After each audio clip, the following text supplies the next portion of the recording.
በኢየሱስ ክርስቶስ ፍጹም የሰላምታ ቃል ሰላም እላችኋለሁ። እንደምን አደራችሁ? እግዚአብሔር ይመስገን። ያላደራችሁትን አናስቸግራችሁ። ያደራችሁ ብቻ ያሳደራችሁን አምላክ አመስግኑት። ሌሎቻችሁ ዝም በሉ። ያደራችሁ ብቻ በተኛንበት ያላስቀረን በእንቅልፍ የከደነውን ዓይናችንን በብርሃኑ የገለጠልን በድካም የጣልነው አካላችንን በኃይሉ ያነቃልን ደግሞም የማንቀማውን በጎ ዕድል አድርጎ ይህችን ቀን ለበረከት የሰጠን በፊቱ ቆመን እንድናመሰግነው በእግሩ ስር ቁጭ ብለን እንድንሰማው የፈቀደልን የአባቶቻችን የቅዱሳን አምላክ እግዚአብሔር ስሙ ይክበር ይመስገን። አመስግኑት ደግማችሁ። ወገኖቼ ብዙዎች ትናንት ማታ ደህና ደሩ ብለው ወደ መኝታቸው ሄደው ዛሬ እንዴት አደራችሁ ማለት ያቃታቸው ብዙዎች አሉ። ጠዋት ቤተ ክርስቲያን እንገናኝ ብለው ተቀጣጥረን አዳራቸው ሐኪም ቤት አዳራቸው ፖሊስ ጣቢያ አዳራቸው አልጋ ላይ በበሽታ የሆነ ብዙዎች አሉ። እግዚአብሔር ቸርነቱን በእኛ ላይ ስላበዛ ምሕረቱን በእኛ ላይ ስላበዛ ይህንን ጊዜ ባርኮ ሰጥቶናልና ክብርና ምስጋና ለስሙ ይሁን። ጸሎቷ የሚጠብቀን ምልጃዋ የሚጋርደን እማምላክ ወላዲተ አምላክ ድንግል ማርያም ልጇ ወዳጇ መድኃኔ ዓለም ኢየሱስ ክርስቶስ ባከበራት መጠን ለዘላለም የከበረች የተመሰገነች ትሆንልን። በአማላጅነቷ የሚገኝ በረከት ሁላችንን የሚጠብቀን አመስግኗት እመቤታችንን። እንደ እግዚአብሔር አምላካችን ቅዱስና መልካም ፈቃድ ለጥቂት ያህል ደቂቃዎች ቅዱሱን እግዚአብሔርን ቃል እንማማራለን። አምላካችን እግዚአብሔር የቃሉን ደጅ ከፍቶ እንዲያስተምረን የእርሱ ቅዱስና መልካም ፈቃድ ይሁንልን። አቤቱ አንተ ግን መሐሪና ርኅሩኅ አምላክ ነህ። የዳዊት መዝሙር 85 ከቅንፍ 86 ቁጥር 15 ላይ የምናገኘው ቃል ነው። እስኪ መናገር የምትችሉ ይሄ ቃል የምስጋና ቃል የምስክርነት ቃል ስለሆነ ድምፃችሁን ከፍ አድርጋችሁ ተናገሩና በቃሉ ተባረኩበት።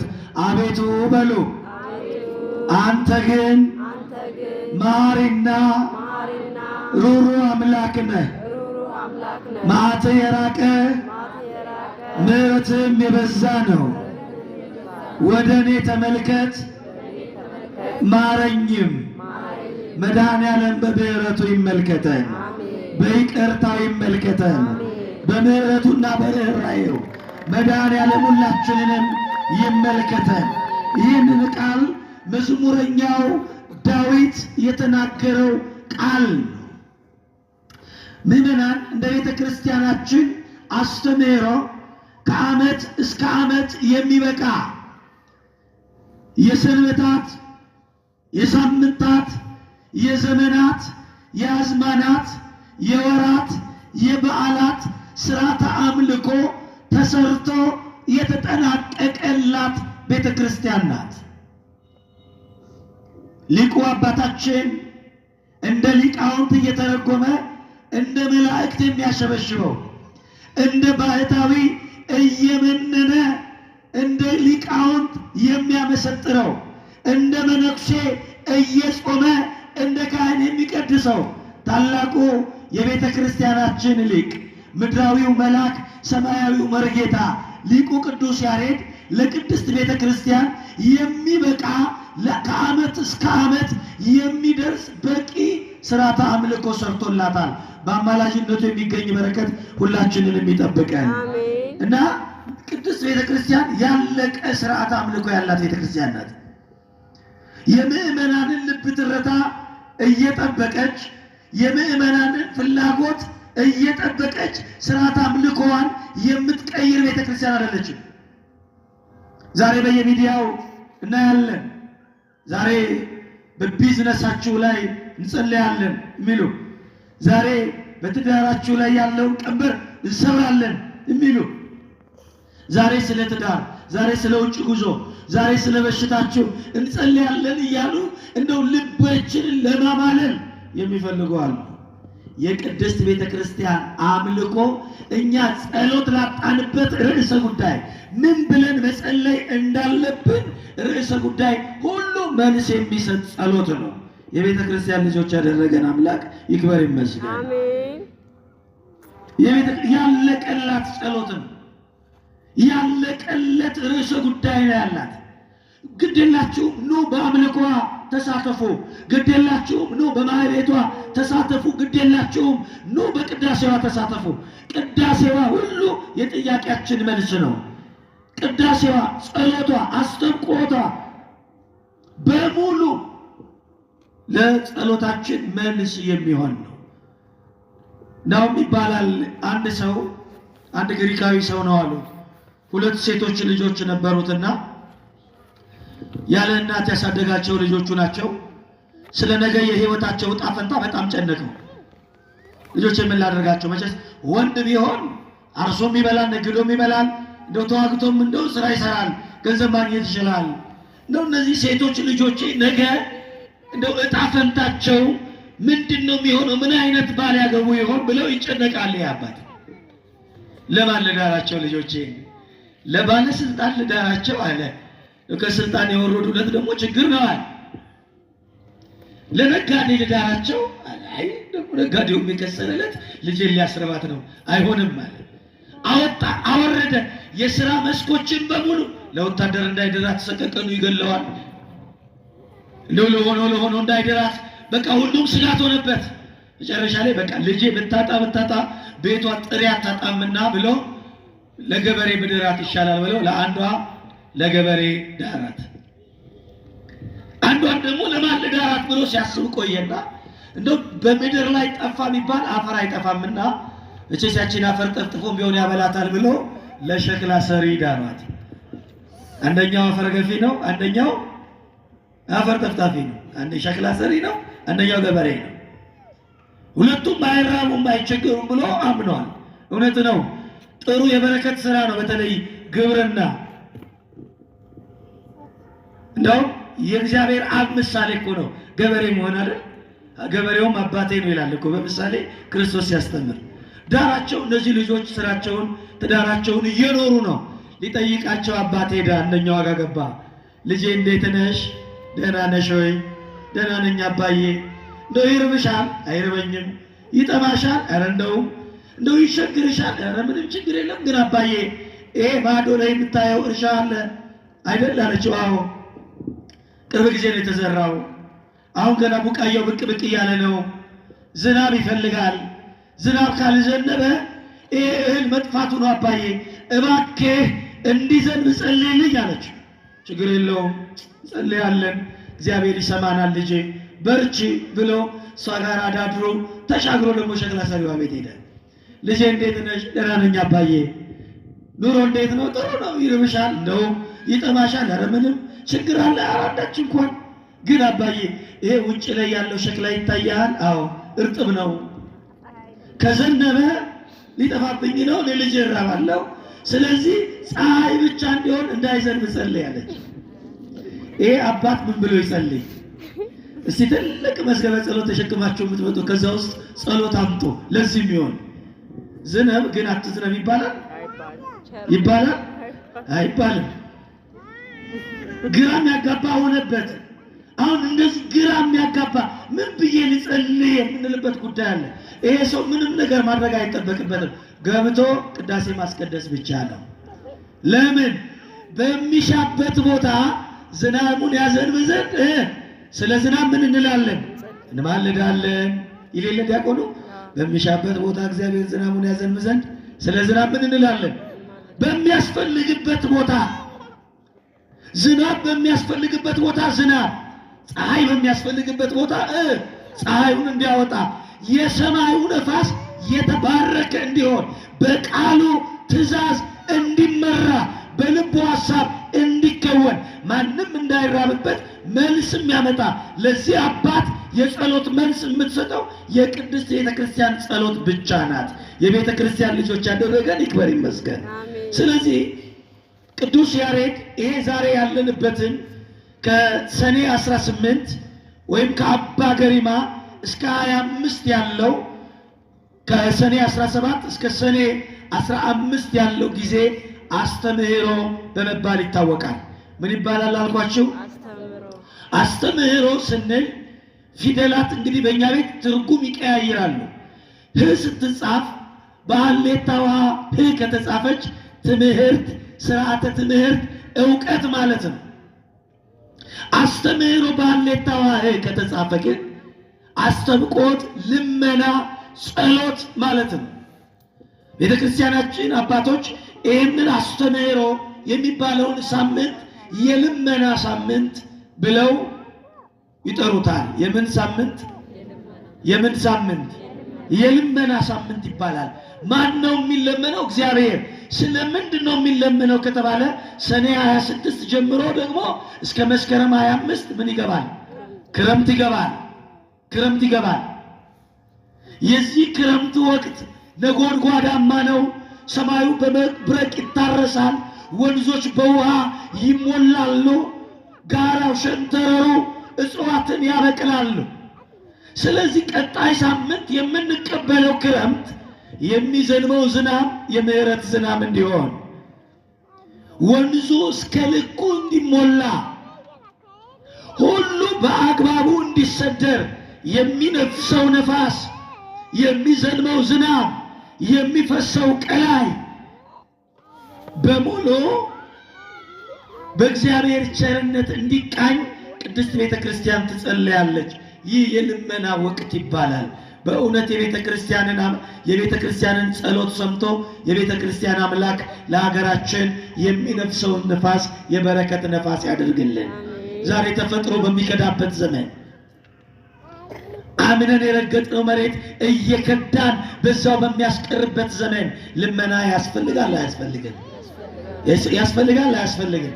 ስለዚህ ስለሚመጣው ክረምት የሚዘራው ዘር፣ የሚበቅለው ቡቃያ ፀሐይ በስቶበት እንዳይጠወልግ፣ ዝናብ በስቶበት እንዳይጠፋ ሁሉ በልኩ በመጠኑ የሚያስተካክለው ማን ነው? ማን ነው? ሜትሮሎጂ ስለ ዝናብ መዝነብ ሊነግረን ይችላል። ዝናብ ማምጣት ይችላል? ይችላል። ማዳበሪያ ዘሩን እንዲያፋፋ ሊያደርገው ይችላል። ሊያበቅለው ግን ይችላል?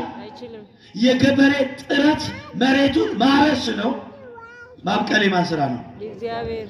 ገበሬ ዘሩን ይዞ ማሳው ላይ ሲዘራ በል እግዚአብሔር በዚህ ቀን ጀምረ ዝናብ እንድታዘንብ፣ ከዚህ ቀን ጀምረ ደግሞ ፀሐይ እንድታወጣ ና ውል እንዋዋል ብሎ ተዋውሎ ነው አይደለም? ዘሩን ከዘራ በኋላ ገበሬ ማሳው ላይ የተበተነው ዘር ወፎች እንዳይበሉት ወንጭፍ ይዞ ይቀመጣል። ከወፎች አፍ የሚጠብቀው ማን ነው? ማን ነው? የተዘራውን የሚያበቅለው ማን ነው? የተወረወረውን ብዙ አድርጎ የሚሰጥ ማን ነው? ምሕረቱ ብዙ የሆነ እግዚአብሔር ነው። ክብር ለስሙ ይሁን። ስለዚህ ያለ ቅዱስ ዳዊት አቤቱ አንተ መሐሪና ርኅሩህ አምላክ ነህ፣ አንተ መሐሪና ርኅሩህ አምላክ ነህ፣ መዓትህ የራቀ ምሕረትህ የበዛ ነው አለ። ይቅር ባይ እንደ እግዚአብሔር ያለ ማን አለ? ቅዱስ ዳዊት ይህ በጽናት የጸለየው ጸሎት ነው። ይሄ መዝሙር 85-86 እግዚአብሔር መሐሪ እኔ ምስኪን ነኝ ይላል የወርቅ ካባ የለበሰው ዳዊት። እኔ የተናቅሁ ነኝ በፊትህ ይላል፣ በጠላት የተከበብኩ ነኝ ይላል። ዙሪያውን የከበቡት ሰራዊቶች እያሉት ግን ትምክህቱ በማን ላይ ነው? በማን ላይ ነው? በእግዚአብሔር ላይ ነው። ወገኖቼ ጉልበትም ይላሽቃል ያልፋል፣ ስልጣንም ያበቃል ያልፋል። የከበቡን ጠባቂዎቻችንም እነሱም በዘመናቸው ያልፋሉ። የማያልፈው ማን ብቻ ነው? ማን ብቻ ነው? እግዚአብሔር ብቻ ነው። አያልፍም እሱ። ስለዚህ መዓትህ የራቀ ምሕረትህ ምን ያለ የበዛ ዳዊት ያውቃል። የእግዚአብሔር ምሕረቱ ምን ያህል እንደሆነ ያውቃል።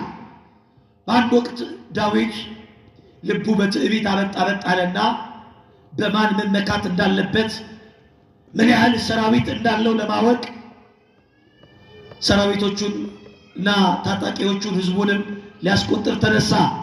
አማካሪው ተው፣ እግዚአብሔር ከፈለገ በዚህ ህዝብ ላይ የፈለገውን ይጨምር። ተው፣ እግዚአብሔር ከፈለገ ከዚህ ህዝብ ላይ የፈለገውን ይጨርስ፣ ይቀንስ። ንጉሥ ግን ይህንን አያደርጋለሁ። ንጉሡ ዳዊት ግን በረታ። መጽሐፈ ሳሙኤል ላይ እናገኘዋለን። ምዕራፍ 24 ላይ የንጉሡ ቃል በአማካሪው ላይ በረታና ህዝቡን አስቆጠረ። ይህን ያህል ፈረሰኛ ከይሁዳ፣ ይህን ያህል ሰራዊት ከሰማርያ፣ ፈረሰኛውን፣ እግረኛውን፣ ጦረኛውን ቆጠረ። እዛም ልቡን በሰራዊቱ ላይ አደላደለና ቁጭ አለ። ያ ከእረኝነት ቦታ ያነሳው እግዚአብሔርን ረስቶ እኮ ነው። ያ ከተናቀበት ስፍራ አባቱ ሲረሳው እግዚአብሔር ግን ያስታወሰው ዳዊት፣ አባቱ የበግ እረኛ ያደረገው እግዚአብሔር ግን የሕዝቡ እረኛ ያደረገው ዳዊት፣ ያ የእረኛ ደበሎ የሚለብሰው አሁን ግን የወርቅ ካባ የሚደርበው ዳዊት በሰራዊቱ ብዛት ልቡን ማደላደል ፈለገ። የድህነት ዘመን አምላኬ፣ የብቸኝነት ዘመን ወዳጄ፣ የባይተዋርነት ዘመን ተቀባይ፣ የእንግድነት ዘመን አይዞባዬ፣ እግዚአብሔርን ገንዘብ ስትቆጥር ከረሳው እግዚአብሔር ይረሳል። ስንቱ መሰላችሁ ከተናቁበት ያንስቷቸው፣ ከተናቅንበት አንስቶን የክብር ሰገነት ሲሰጠን በወንበራችን ስልጣናችንን አደላድለን በኪሳችን ብዛት በቆጠርነው ገንዘብ ልክ ክብራችንን መጥነን ተደላድለን የተቀመጥን ብዙዎች አለን። ግን እመኑኝ ወገኖቼ ያልፋል። ምን ይላል? ምን ይላል? ያማረ ሕንፃ ሊኖርህ ይችላል፣ ያልፋል። ውድ ገንዘቦች ሊኖርህ ይችላል፣ ተመንዝሮ ያልቃል። የተመካህበት ውበት ሊኖርህ ይችላል፣ በዕድሜ ብዛት እሱም ይወይባል። እማያልፈው የማን ቸርነት ብቻ ነው? የማን ቸርነት ብቻ ነው? እግዚአብሔር ቸርነት። ዛሬ ከፍ ባለ ሰገነት ላይ ተቀምጦ ታች ያለው ድሃ የሚንቅ አንድ ቀን ከሱ በታች እንደሚያደርገው እግዚአብሔር አያውቅም፣ ግን ያደርጋል። አንድ ቀን በማህበራዊ ሚዲያ ከ2 ዓመት በፊት ገደማ ይመስለኛል ያነበብኩት አንድ ታሪክ አለ። ቱርክ ውስጥ የተደረገ ታሪክ ነው። አንድ ወጣት የሰው ቤት ተከራይቶ ይኖራል። አከራዩ ከአቅሙ በላይ የሆነ ዋጋ ጨመረበት፣ የቤት ኪራይ። እባክህ ጌታዬ ይሄን ሁሉ ዋጋ ጨምረህብኝ መክፈል አልችልም፣ ከዚህ ወጥቼ ደግሞ ሌላ ቤት የመከራየትም አቅም የለኝም። ስለዚህ እንደ አቅሜ ልጨምርና አንተ ቤት ውስጥ ልኖር፣ አለያ ጎዳና ወድቃለሁ አለ።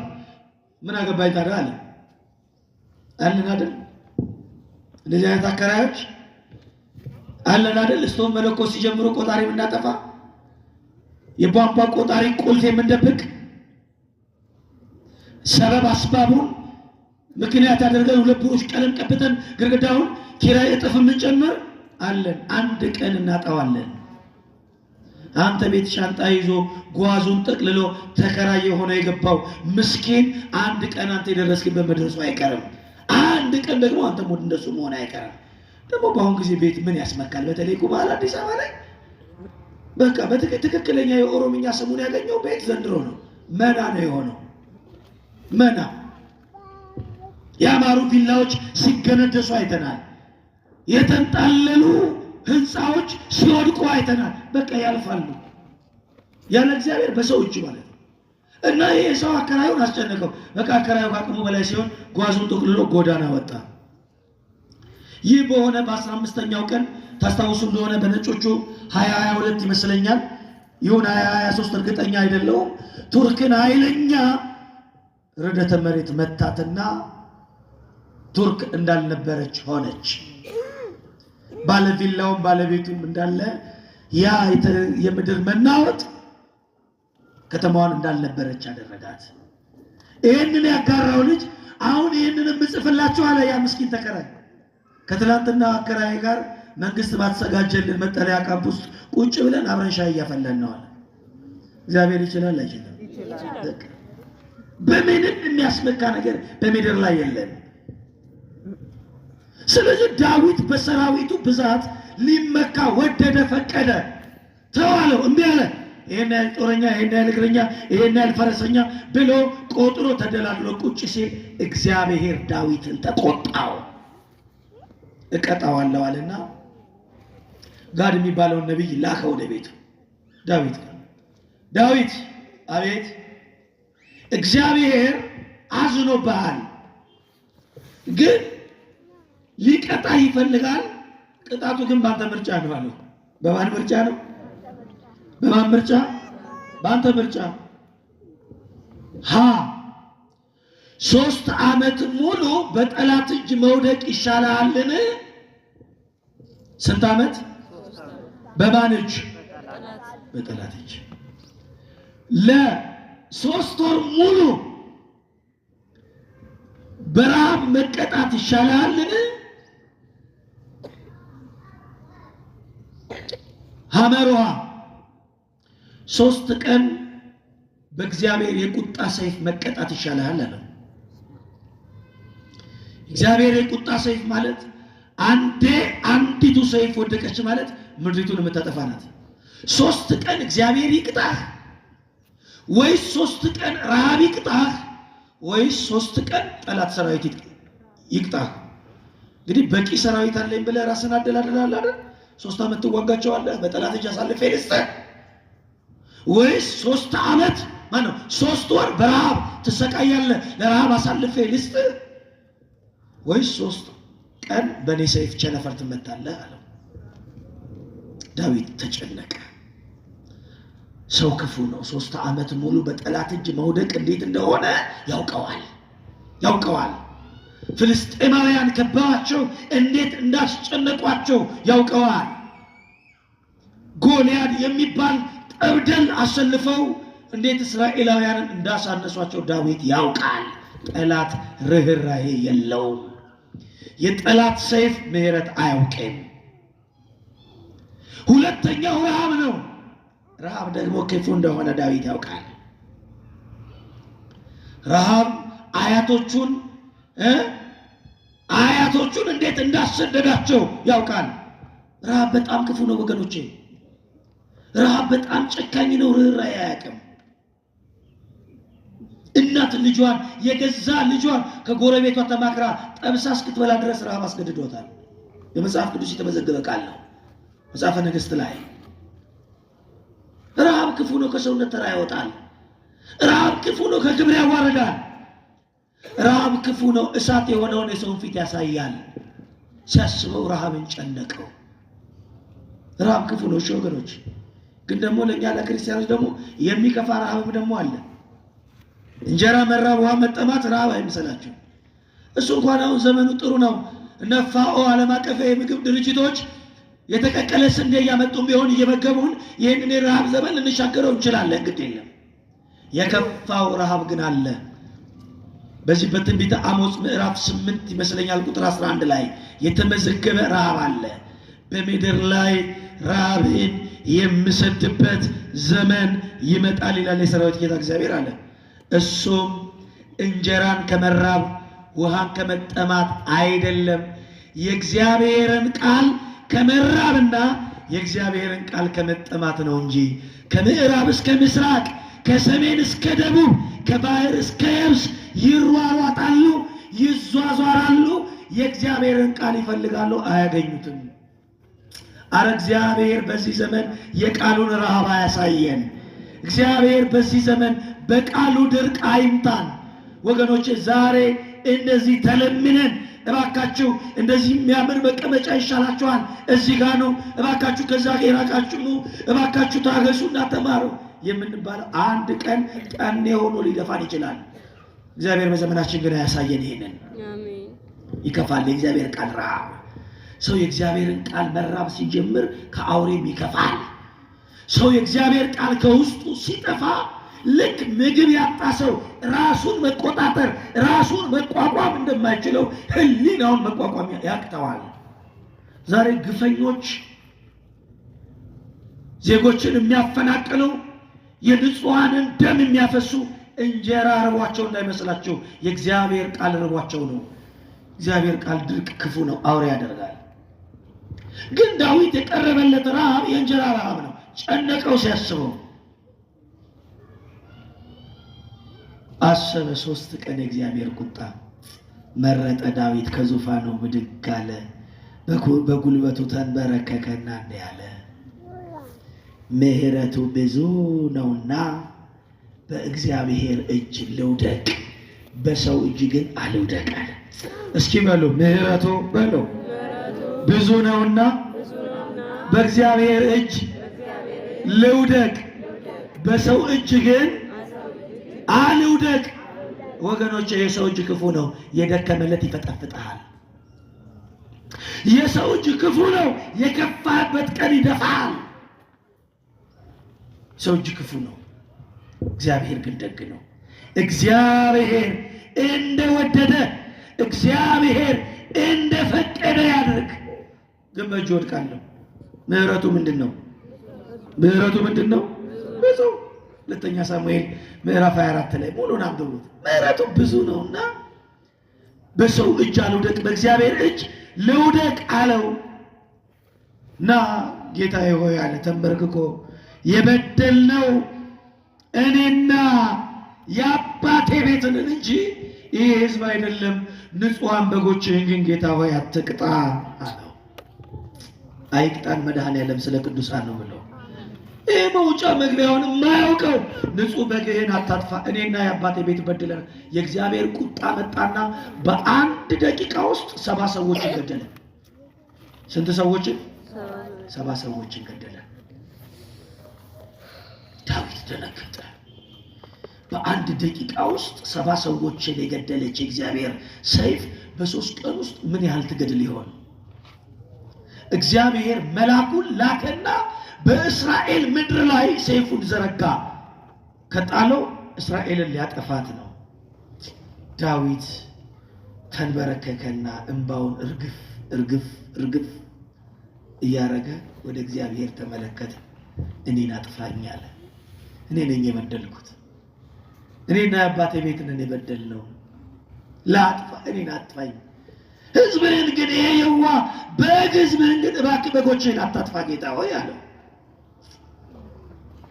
እግዚአብሔር አዘነ ይላል።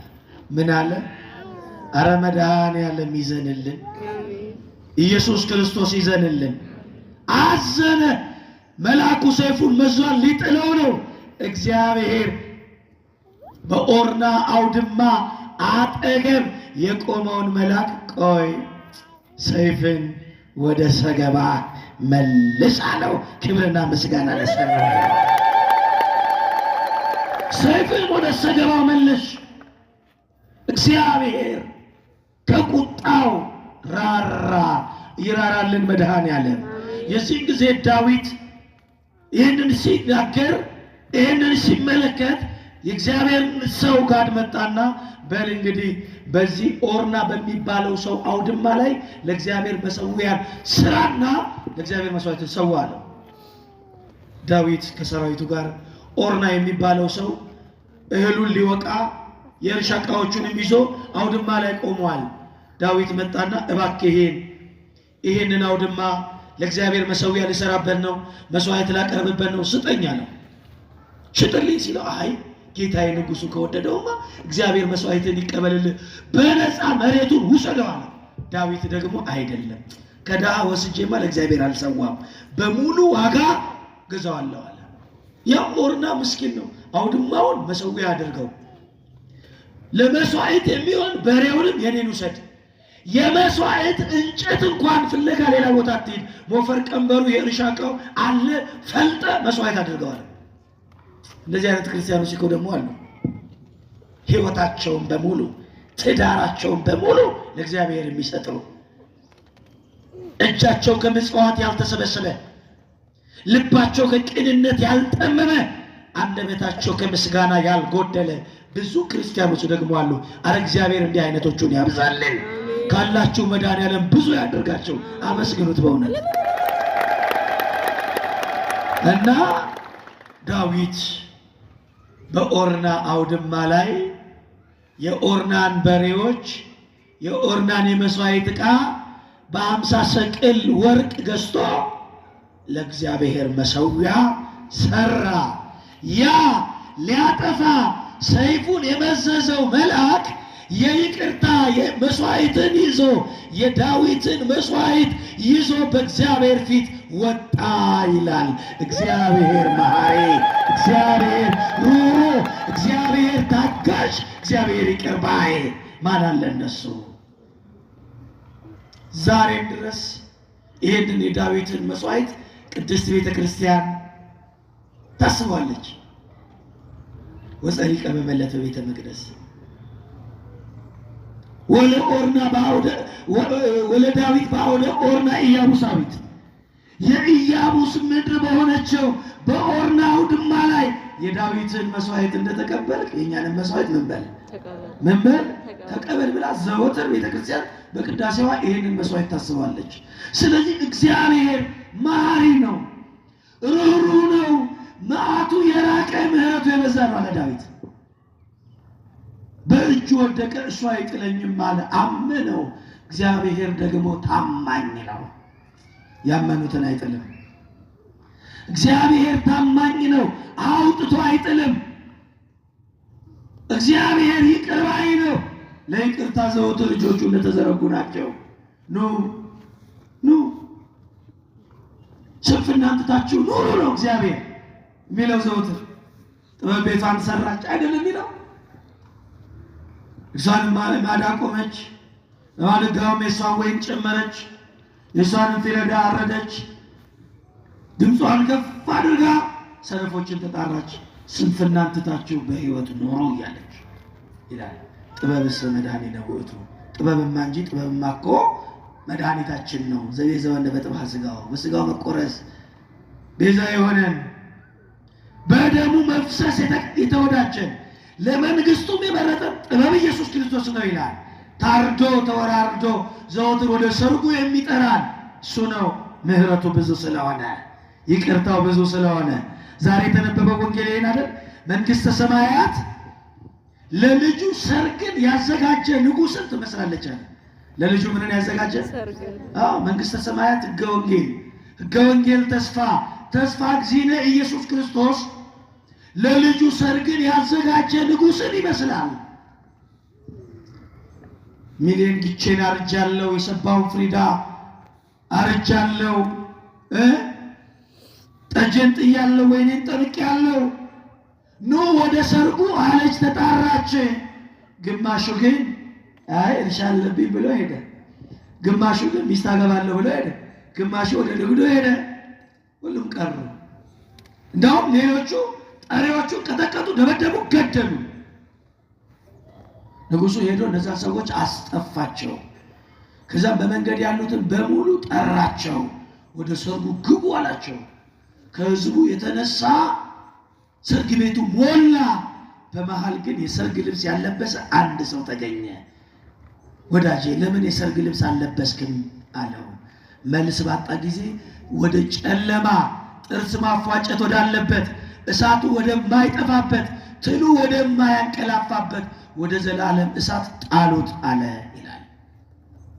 ሰርግ የተባለው ሙሽራው ራሱ ለሰርግ የታረደን ፍሪዳ ራሱ የሆነ ኢየሱስ ክርስቶስ ነው ይላል አረጋዊ መንፈሳዊ እኮ። ደሙን ከሰርጉ ጋር የቀላቀለ ሙሽራ እንደምን ያለ ነው ይላል። አይታችሁ ታውቃላችሁ? ደሙን ቀርቶ ያጠጣ ሙሽራ አይታችሁ ታውቃላችሁ እንዴ? ማን ይጠጣለታል ደግሞ እንዴ? ደም የስንት በሽታ መከማቻ በሆነበት በዚህ ዘመን የፈለገ ሙሽራ አይደለም ንጉሱ ደግሞ ቢያጠጣን እንጠጣለታለን? እሱም አያጠጣንም እንጂ ብቸኛው ሙሽራ ኢየሱስ ክርስቶስ ነው። ደሙን ቀድቶ ያጠጣ ሙሽራ አለ። ሁሉም እንዱባን ወደሱ መጡ፣ ያንን ሰርግ ጠጡ፣ ሰከሩ አለ። አላፊውን ዓለም ረሶት በጎ ስካርን ሰከሩ። የሚያልፈውን ዓለም ምን አሉት? ሰማዕታት የፍቅሩን ጽዋ በደማቸው ጠጡ፣ መሰከሩ። ስለዚህ አላፊውን ዓለም ረሱ፣ ሰከሩ ማለት ነው። እንግዲህ በጎ ስካር ነው። እንግዲህ ዛሬ ስካርን በበጎ እናንሳት። በጎ ስካር ማለት ነው። የሰከረ ሰው ቤቱን ሊረሳ ይችላል። ባለስልጣን አጠገቡ ቢኖር ፖሊስ ቢከበው ጉዳዩ ነው አይደለም። ዘቅራና ሰማዕታትም እንዲህ ናቸው። ስኩራነ መንፈስ ቅዱስ ናቸው። ለምሳሌ የሰከረ ሰው ሊጠይቃችሁ፣ በጨለማ ሲሄድ የሰከረ ሰው ሌባ ያገኘዋል። ምን ሊያደርገው ይችላል? ይዘርፈዋል አይደል? ምን ሊወስድበት ይችላል? ልብሱን፣ ወርቅ ካለው ወርቁን፣ ብር ካለው ብሩን፣ ስልክም ካለው ስልኩን፣ ጫማውን፣ ያለውን ሁሉ ይወስድበታል። አንድ ነገር ግን ሌባ አይወስድበትም። በዛ ጊዜ ምኑን ነፍሱን መውሰድ ይችላል፣ መግደል ይችላል። ያኔ ግን ከሰካራሙ አንድ ነገር አይወስድበትም። ምኑን ካላችሁ ስካሩን ሊወስድበት አይችልም። ይችላል? ሌባ መጥቶ ስካሩን ሊወስድበት ይችላል? እንደዛ ሁሉ ተዘርፎ ምን አባቱ ለሰና ያለው ነው ሄደ።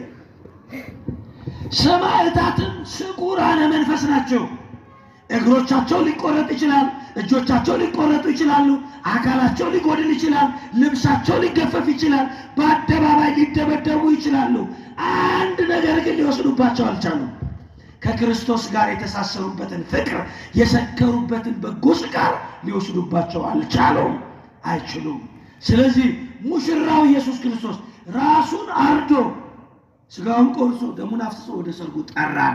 ኑ ብሎ ንጽሕት የሰርግ ቤት እመቤታችን ከቅድስት ቤተ ክርስቲያን ጋር በስጋውና በደሙ የተሞሻሸረ ትናንት መምህራችን ነግረውናል። በሶስተኛው ቀን በገሊላ ቃና ሰርግ ነበረ ሲል በሶስተኛው ክፍለ ዓመት በሶስተኛው ክፍለ ዘመን መለኮት ከትስብእት ሰርግ አደረገ። መለኮት ከቤተ ክርስቲያን ተሞሻሸረ። ስጋውን ቆርሶ ደሙን አፍሶ በአደባባይ ሙሽራ በአደባባይ እስክስታ ወርዶ ፎክሮ ተኩሶ ሚስቱን ይወስዳታል። ኢየሱስ ክርስቶስ ግን በአደባባይ ተገፎ መከራን ተቀብሎ ቅዱስ ያሬድ እንዳለው ዘበንቴ ያለ ቤተ ክርስቲያን በአደባባይ ስለ ቤተ ክርስቲያን በአደባባይ በጥፊ ተመታ። መራር መከራ ተቀበልክ። እርቃኑን የደም ልብስ ለብሶ የተሞሸረ የቤተ ክርስቲያን ሙሽራ፣ የሾህ አክሊል ደፍቶ የተሞሸረ የቤተ ክርስቲያን ሙሽራ፣ በዘፈንና በፉከራ ሳይሆን በአይሁድ ስድብ ተከቦ የተሞሸረ የደም ሙሽራ። ሙሽራው እንዴት ያምራል እየተባለ አይደለም። አወይ ቤተ መቅደስን የሚያፈርሰው በሶስተኛው ቀን የሚሰራው እስኪ ከመስቀል ውረድ እየተባለ እየተሳለቁበት የተሞሸረ ሙሽራ ኢየሱስ ክርስቶስ።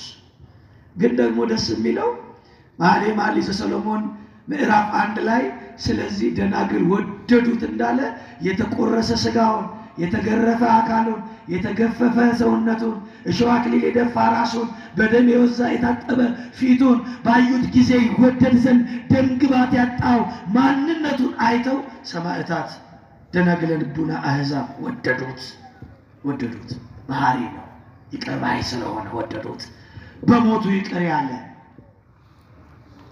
አቁስሎ አይደለም ቆስሎ የማረ፣ ገፎ አይደለም ተገፎ የማረከ፣ ገሎ አይደለም ሞቶ የገዛ መሐሪ ጌታ መድኃኔዓለም ኢየሱስ ክርስቶስ ብቻ ነው። ክብርና ምስጋና ለተወደደ ስሙ ይሆነልን። እሱ ብቻ። ማንም በምድር ላይ የተጻፈ ንጉሥ ሳይገል ነገሰ የለም። የእኛ ጌታ ግን ሞቶ ነገሰ። ክብር ለሱ ይሆን። ስለዚህ አቤቱ አንተ መሐሪና ርኅሩህ አምላክ ነህ። መዓት የራቀ ምሕረትህ የበዛ ነው። አቤቱ እኔን ተመልከተኝ። መድኃኔዓለም ኢየሱስ ክርስቶስ በምሕረት ይመልከተን። የሚገባው ክረምት የበረከት የፍሬ ያድርግልን። የሚዘንበውን ዝናብ የምሕረት ዝናብ፣ የሚነፍሰውን ነፋስ የይቅርታ ነፋስ፣ የሚፈሰውን ቀላይ የንጽህና የልምላሜ ቀላይ ያደርግልን። እግዚአብሔር አምላክ ስላስተማረን ስለመከረን ስሙ ይክበር ይመስገን። ወስብሐት ለእግዚአብሔር።